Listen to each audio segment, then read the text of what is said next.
रवाली सोरहो सिंगार रूप लागत निराली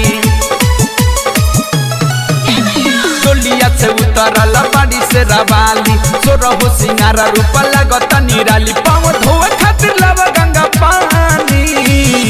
हे मालिन ओढ़ौल से हे मालिन ओढ़ौल से हे मालिन ओढ़ौल से चुमालो ओइली हमैया रानी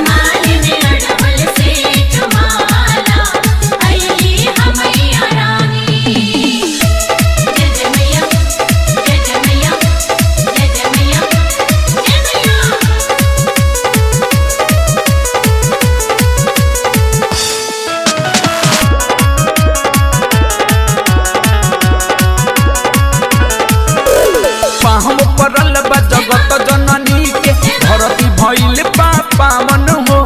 दौरा में अछत चुनरी ओढ़ा के पर माई के पर छावन हो पाँव पड़ल बा जगत जननी के धरती भइल पावन हो दौरा में अछत चुनरी ओढ़ा के पर माई के पर छावन हो नमी नवरात्र मेला भइल बाटे शुभ कहतानी जमन कहला न मानी हे मालिन ओढ़ौल से हे मालिन ओढ़ौल से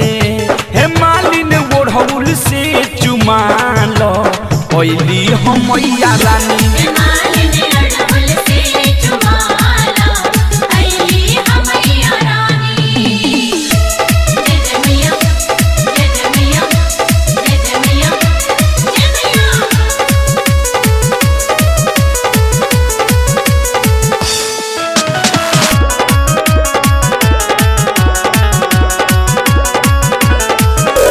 राइटर चन देशवर अजय बिहारी माई के अपनी सजा दोना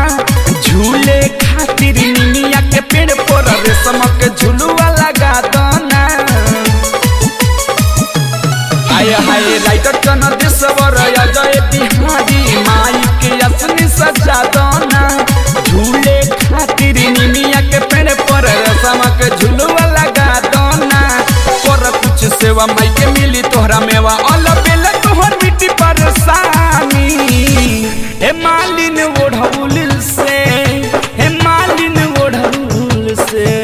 हे मालिन ओढ़ौल से चुमालो ओइली हमैया रानी